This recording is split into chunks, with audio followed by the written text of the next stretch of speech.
नमस्कार, आप देख रहे हैं आवाज इंडिया, देश की भरोसेमंद आवाज। मैं हूं पिंकी। खबरों का सिलसिला शुरू करने से पहले आइए नजर डाल लेते हैं आज की हेडलाइंस पर।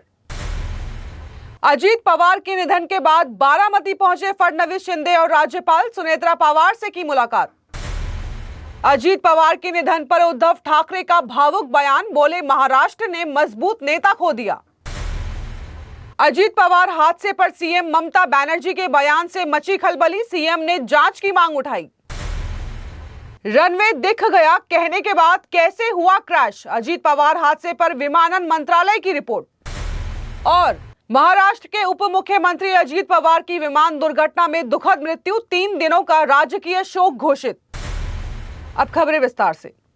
महाराष्ट्र के उप मुख्यमंत्री अजीत पवार के निधन के बाद राज्यपाल आचार्य देवव्रत, मुख्यमंत्री देवेंद्र फडणवीस और उप मुख्यमंत्री एकनाथ शिंदे ने बारामती पहुंचकर उनकी पत्नी सुनेत्रा पवार से मुलाकात की। तीनों नेताओं ने शोक संतप्त परिवार को सांत्वना दी और इस दुख की घड़ी में उनके साथ खड़े रहने का भरोसा दिलाया। शोक सभा के दौरान की एक तस्वीर सोशल मीडिया पर सामने आई है। तस्वीर में राज्यपाल, मुख्यमंत्री और उप मुख्यमंत्री एक कार्यालय के अंदर सुनेत्रा पवार के साथ बैठे नजर आए। नेताओं ने अजीत पवार के असमय निधन को राज्य के लिए अपूरणीय क्षति बताया। बुधवार सुबह पुणे जिले के बारामती हवाई अड्डे के पास एक चार्टर्ड विमान दुर्घटनाग्रस्त हो गया था। इस हादसे में अजीत पवार और 4 अन्य लोगों की मौत हो गई है।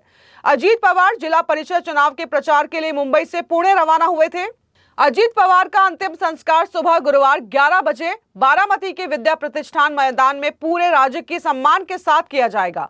अंतिम संस्कार में प्रधानमंत्री नरेंद्र मोदी और केंद्रीय गृह मंत्री अमित शाह के शामिल होने की उम्मीद है। महाराष्ट्र के उप मुख्यमंत्री अजीत पवार के निधन पर राजनीति में शोक की लहर दौड़ गई है। विभिन्न राजनीतिक दलों के नेताओं ने उनके निधन पर गहरा दुख व्यक्त किया है। शिवसेना यूबीटी प्रमुख उद्धव ठाकरे ने अजीत पवार को भावपूर्ण श्रद्धांजलि दी। उन्होंने कहा है कि यह महाराष्ट्र के लिए अपूरणीय क्षति है। उद्धव ठाकरे ने इस घटना को व्यक्तिगत और राजनीतिक दोनों रूप से बड़ा नुकसान बताया।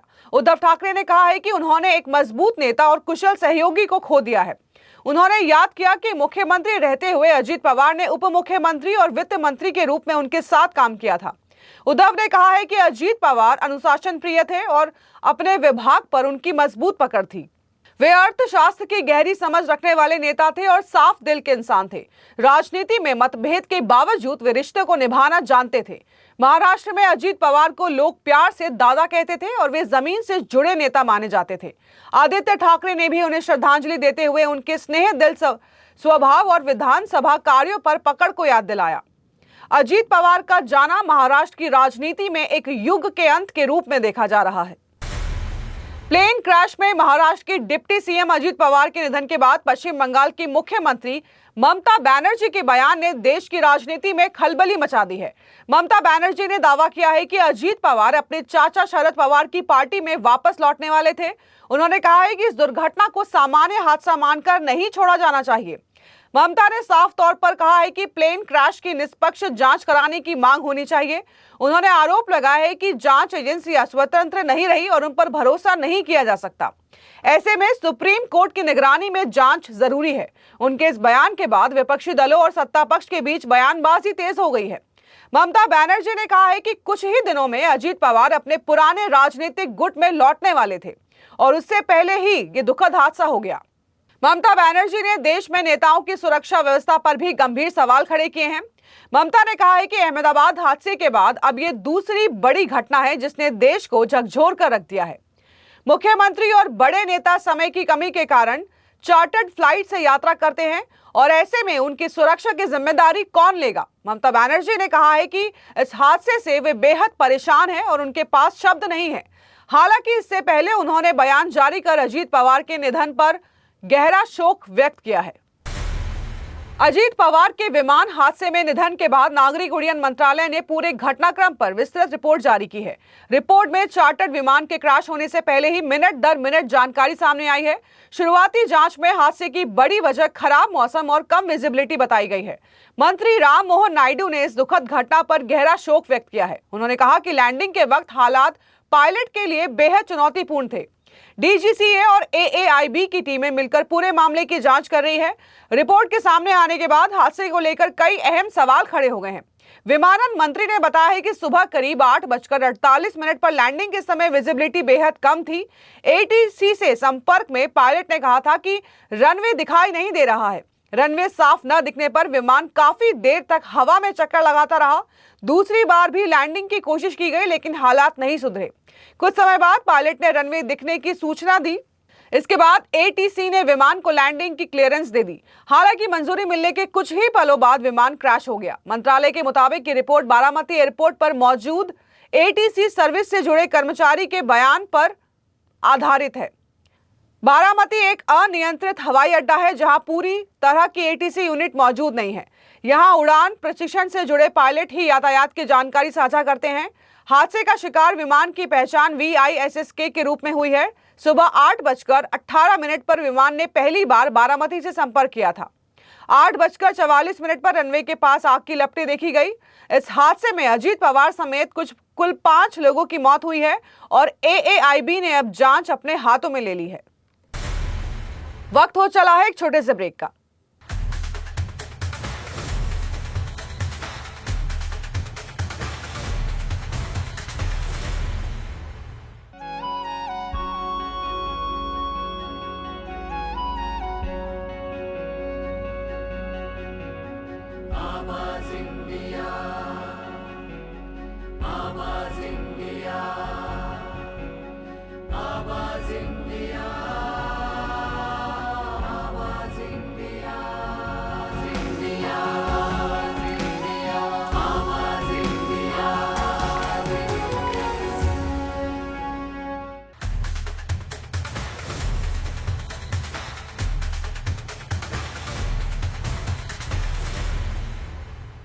ब्रेक के बाद आप सभी का स्वागत है। बढ़ते हैं अगली खबर की ओर। प्रधानमंत्री नरेंद्र मोदी बुधवार को राजधानी दिल्ली के करियप्पा परेड ग्राउंड में आयोजित वार्षिक एनसीसी पीएम रैली में शामिल हुए। इस अवसर पर रक्षा मंत्री राजनाथ सिंह भी उनके साथ मौजूद रहे। कार्यक्रम को संबोधित करते हुए प्रधानमंत्री ने महाराष्ट्र में हुए विमान हादसे पर गहरा दुख व्यक्त किया। उन्होंने हादसे में उप मुख्यमंत्री अजित पवार के निधन पर श्रद्धांजलि अर्पित की।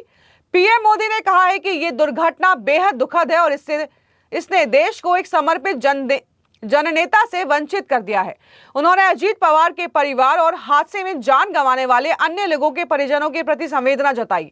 प्रधानमंत्री ने कहा है कि अजीत पवार ने महाराष्ट्र और देश के विकास में अहम योगदान दिया है।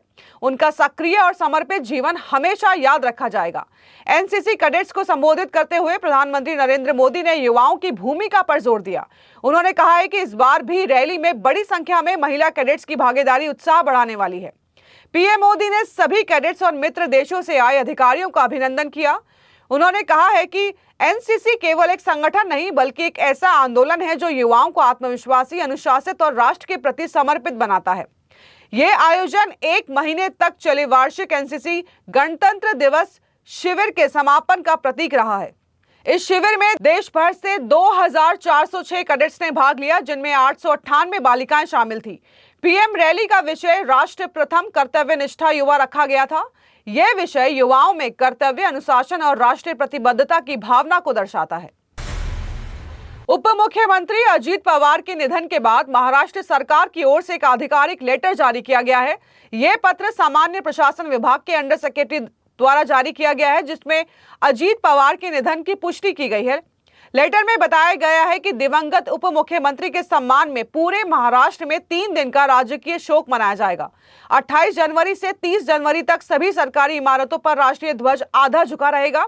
इस अवधि में किसी भी तरह का आधिकारिक मनोरंजन कार्यक्रम नहीं होगा। यह पत्र राज्य के सभी वरिष्ठ अधिकारियों और पुलिस प्रशासन को तत्काल पालन के लिए भेजा गया है ताकि आदेशों को तुरंत लागू किया जा सके। मुख्यमंत्री पुष्कर सिंह धामी की अध्यक्षता में आज हुई कैबिनेट बैठक में कई अहम निर्णय लिए गए। बैठक की शुरुआत महाराष्ट्र के उप मुख्यमंत्री अजीत पवार के निधन पर शोक व्यक्त करने के साथ हुई। कैबिनेट सदस्यों ने दिवंगत आत्माओं की शांति के लिए 2 मिनट का मौन रखा। मुख्यमंत्री ने कहा है कि अजीत पवार ने समाज के अंतिम पंक्ति में खड़े व्यक्ति के कल्याण के लिए संवेदनशीलता और प्रतिबद्धता के साथ कार्य किया। उन्होंने ईश्वर से प्रार्थना की है कि इस दुखद हादसे में जान गंवाने वाले सभी लोगों को अपने श्री चरणों में स्थान दे। इसके बाद बैठक में कुल 8 प्रस्तावों पर विस्तार से चर्चा की गई। कैबिनेट ने प्रशासनिक, सामाजिक और औद्योगिक विकास से जुड़े महत्वपूर्ण फैसले लिए। इन फैसलों का सीधा लाभ राज्य के नागरिकों को मिलेगा। कैबिनेट ने चिकित्सा स्वास्थ्य विभाग में 5 वर्ष सेवा पूरी कर चुके कर्मियों को आपसी सहमति से जनपद स्तर पर तबादले की सुविधा देने का निर्णय लिया है। राजस्व विभाग में भूमि अधिग्रहण के अलावा सीधे भूमि मालिकों से जमीन खरीदने का प्रावधान किया गया है। पराग फार्म की जमीन को सिडकुल को देने और उसके सब लीज की अनुमति देने का सहमति बनी है। जनजाति कल्याण विभाग में 4 जिलों में जनजाति कल्याण अधिकारी के नए पद स्वीकृत किए गए हैं। गैर कृषि कार्यों और औद्योगिक इकाइयों के लिए जल मूल्य प्रभार और भूमिगत जल के व्यावसायिक उपयोग पर शुल्क लगाने का फैसला हुआ है।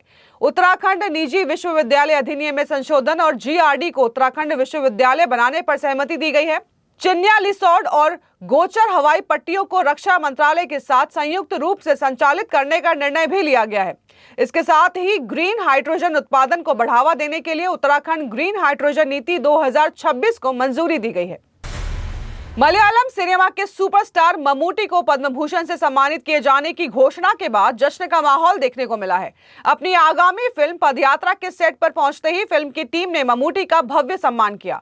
निर्माताओं की ओर से सोशल मीडिया पर इस मौके की तस्वीरें साझा की गई है। निर्देशक अदूर गोपाल कृष्णन ने मम्मूटी को फूलों का गुलदस्ता भेंट किया और शॉल ओढ़ाकर सम्मानित किया। इस खास मौके पर पूरी टीम ने केक काटकर खुशी मनाई। सेट पर अभिनेता ग्रेस एंटनी और इंद्रंस भी मौजूद रहे। मम्मूटी मलयालम सिनेमा के पद्म भूषण प्राप्त करने वाले चौथे अभिनेता बन गए हैं। इससे पहले उन्हें वर्ष 1998 में पद्मश्री से सम्मानित किया जा चुका था। पदयात्रा मम्मूटी और अदूर गोपाल कृष्णन की साथ में चौथी फिल्म है और इसे लेकर दर्शकों में खासा उत्साह है। इससे पहले दोनों अनंतराम, मथिलुकल और विधेयन जैसी चर्चित फिल्मों के साथ काम कर चुके हैं। 32 साल बाद ये जोड़ी एक बार फिर साथ नजर आ रही है, जिससे ये प्रोजेक्ट और भी खास बन गया है। फिल्म का निर्माण मम्मूटी के बैनर तले किया जा रहा है और शूटिंग फिलहाल जारी है। इसकी कहानी अदूर गोपाल कृष्णन और लेखक और पूर्व IAS अधिकारी KV मोहन कुमार से मिलकर लिखी है। वर्क फ्रंट की बात करें तो मम्मूटी जल्द ही फिल्म पैट्रियट में नजर आएंगे। तो देश और दुनिया की बड़ी खबरों में फिलहाल के लिए इतना ही। जुड़े रहिए आवाज इंडिया के साथ, जल्द होगी मुलाकात। तब तक के लिए नमस्कार।